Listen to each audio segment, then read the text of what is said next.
এই যে যতগুলো আপনারা প্রথম থেকে ট্যুর ভ্লগগুলো দেখলেন, সিমলা থেকে মানালি, মানালি থেকে কালকা অবধি, এই সব ভিডিওগুলো হচ্ছে 2024 সালের। আর এখন তো 2026 সাল চলছে, 2026 সালের মাঝামাঝি। তো এত দেরি করে আমি কেন এই 2 বছর পর এই ভিডিওগুলো সোশ্যাল মিডিয়াতে আপলোড করলাম, সেটাই আজকে আমি আপনাদের সাথে শেয়ার করব এই ছোট্ট ভিডিওটার মাধ্যমে। এটাই হচ্ছে আমার লাস্ট ভিডিও। ট্যুর ভ্লগের যে ভ্লগগুলো দেখেছেন, এটাই হচ্ছে লাস্ট। সো হ্যালো এভরিওয়ান, আমি শর্মিষ্ঠা। আশা করি সকলেই খুব ভালো আছেন, আমরাও বেশ ভালো আছি। আজ হলো শনিবার, সকাল এখন বাজে ওই 8:30। তো এতদিন আমি যে আপনাদের সাথে ট্যুর ভ্লগ ভিডিওগুলো শেয়ার করছিলাম, সেই সমস্ত ভিডিওগুলোই হচ্ছে 2024 সালের। এখন কিন্তু আমরা যাইনি কোথাও ঘুরতে, আবার যখন ঘুরতে যাব আপনাদের সাথে সবটাই শেয়ার করব। তো এটাই হচ্ছে আমার লাস্ট ভিডিও ঘুরতে যাওয়ার। আবার যখন যাব তখন সবটাই আপনাদের সাথে শেয়ার করব। এটা আপাতত লাস্ট আমাদের ঘুরতে যাওয়ার ভ্লগ ভিডিওগুলো। তো এবার থেকে আমার বাড়ির সমস্ত কাজকর্মের ভিডিও আপনাদের সামনে আমি তুলে ধরবো। তো যদি এই ভিডিওটা আপনাদের ভালো লেগে থাকে তাহলে লাইক, কমেন্ট, শেয়ার করে পাশে থাকবেন। আর এই ছোট্ট চ্যানেলটিকে একটা ফলো দিয়ে আপনারা পাশে থাকবেন, এটাই আশা করি আপনাদের কাছে।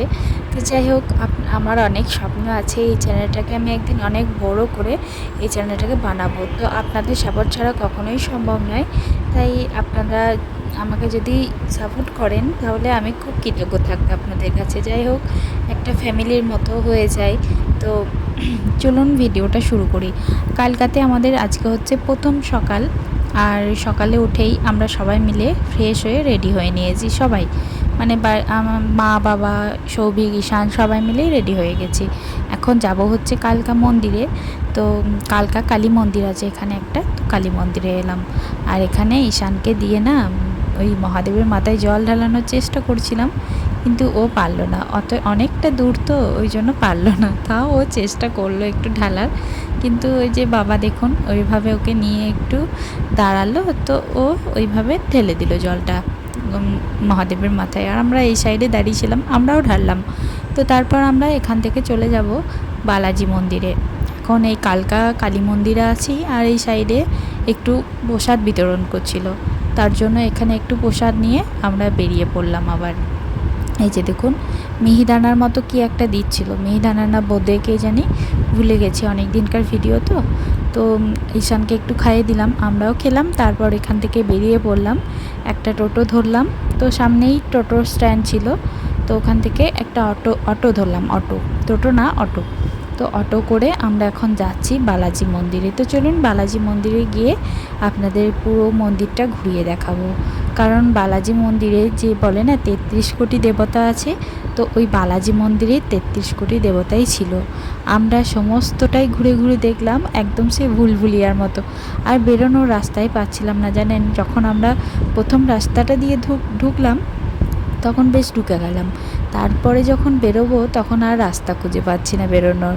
আর এই বালাজি মন্দিরে কারো বিয়ে বা কিছু ছিল, কারণ প্রচুর প্রচুর মানুষ ছিল, মানুষজন এসেছিলো, আর বড় করে একটা যজ্ঞ হচ্ছিল। তো আমরা ওটার ভিডিও করেছিলাম, তো জানি না ভিডিওটা আছে নাকি। তো দেখুন, দেখলেই বুঝতে পারবেন আপনারা।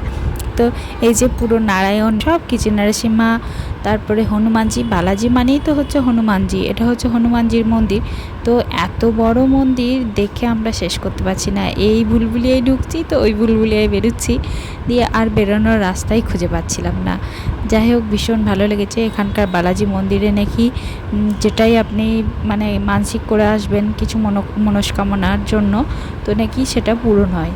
আমরা অবশ্য মানসিক টানসিক করিনি, আমরা পুরো ঠাকুরগুলো দেখে প্রণাম টানাম সেরে ওখান থেকে বেরিয়ে এসেছিলাম। তো আমরা যখন হোটেলে পৌঁছেছিলাম তখন ওই হোটেল মালিকটাই বলছিল যে এখানকার বালাজি মন্দির নাকি খুব জাগ্রত মন্দির, ওখানে নাকি কোনো কিছু মানসিক করলে সেটা সফল হয়ই।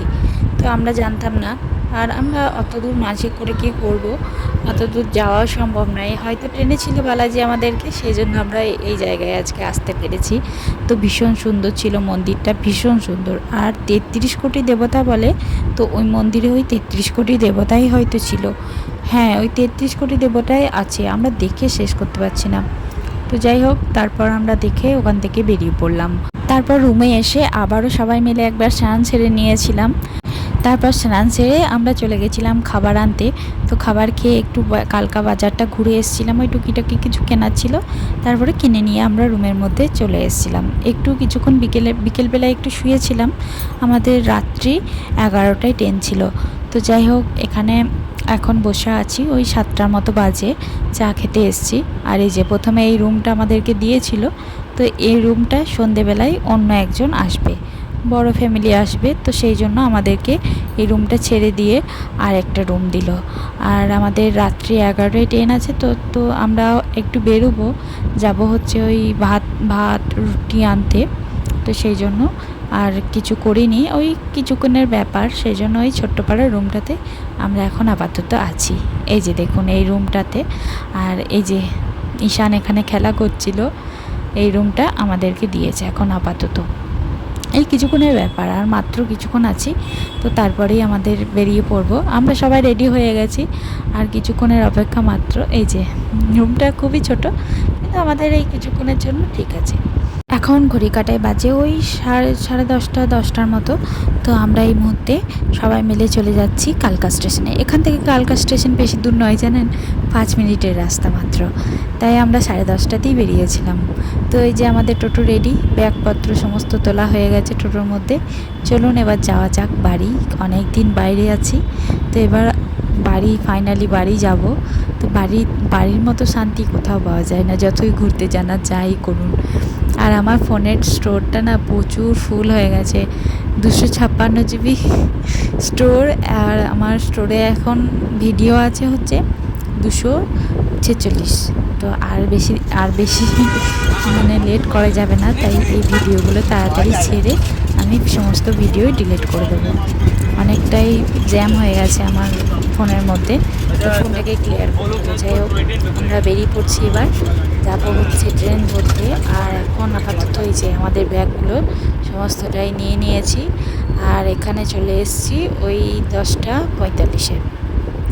এখানে আমরা কালকা স্টেশনে নেমে ব্যাগপত্র সমস্ত সব নামিয়ে নিয়ে এখন চলে যাব ভেতরে ট্রেন ধরার জন্য। ওই যে আমাদের ট্রেন দাঁড়িয়ে, এই যে এটা ছাড়বে 11:30 পৌনে 12টায়। আমরা ট্রেনের মধ্যে উঠে গেছি, আর ট্রেন থেকে নেমে একটু ভিডিওটা লাস্টবারের মতো একটু কালকার ভিডিওটা করে নিলাম, স্টেশনের ভিডিও। তো চলুন এখন যাওয়া যাক ভেতরে। তো আর কিছুক্ষণের মধ্যেই ট্রেনটা ছাড়বে।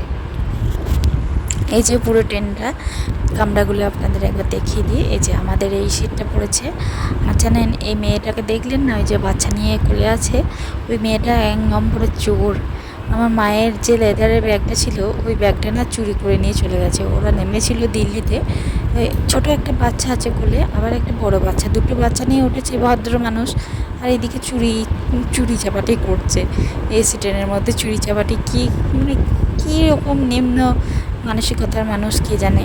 ব্যাগের মধ্যে ভেবেছে হয়তো অনেক কিছু পাবে, ভাগ্যিস ফোন টোন কিছু রাখেনি। যাই হোক, ঈশানের কেশর নেওয়া হয়েছিল একটা মানালি থেকে, ওইটা ছিল, আর মায়ের ওই মালার জপের মালাটা ছিল, তো সেই দুটোও গেল। আর ওই ভালো ব্যাগটা গেল। এই যা ফোন বা চাবি, ঘরের চাবি যদি থাকতো, ধরুন ফোন থাকতো, তাহলে কি হতো বলুন তো। ওই সেই দিল্লিতে নামলো, ওই দিল্লিতে নেমে নাকি ব্যাগটা নিয়ে চলে গেছে। আমি তো ঘুমাচ্ছিলাম, তো সকাল 6টায় উঠে শুনছি যে ব্যাগটা নিয়ে চলে গেছে। যাই হোক, তো একটু মন খারাপ লাগলো, অত ভালো দামি ব্যাগ চুরি করে নিয়ে চলে গেছে। যা তা একবারে জঘন্য মানুষজন। তো যাই হোক, আমরা এখন দুর্গাপুরে নেমে গেছি। এখন ওই ঘড়ি কাটায় বাজে হচ্ছে 6টা। তো এই মুহূর্তে আমাদের ব্যাগপত্র সমস্ত কিছু নিয়েই আমরা রেডি দাঁড়িয়ে আছি। আর সৌভিক তো চলে যাবে এদিক থেকে অফিস, সেই জন্য ওর ব্যাগটাও গুছিয়ে নিচ্ছে, আর আমরা এদিকে চলে যাব বাড়ি। তো আমাদের গাড়ি এসেছিলো, আগে থেকে বলে রেখে দিয়েছিল বাবা। তো গাড়িটা স্টেশনের বাইরে দাঁড়িয়েছিল। তো আমরা অনেক তো সকাল সকাল নেমেছিলাম, তার জন্য স্টেশনের বাইরে একটা চায়ের দোকান দেখে আমরা চাটা খেলাম। তারপরে এখন যাচ্ছি বাড়ি। সৌভিক নেমে গেল ওর অফিসে, তো আমরা এখন বাড়ি যাচ্ছি। তো বাড়ি যাওয়ার পথে না প্রচুর মেঘ করে এসেছিলো, একটু ঝিরঝির করে বৃষ্টিও হলো। আর আগের দিন বলছে নাকি যে প্রচুর বৃষ্টি হয়েছে। যাই হোক, আমরা পৌঁছে গেছি বাড়িতে। তো চলুন, ট্যুর ব্লগ এখানে আমি শেষ করলাম। আবার যখন বেড়াতে যাব তখন আপনাদের সাথে শেয়ার করব। তো কেমন লাগলো জানাবেন কমেন্টে।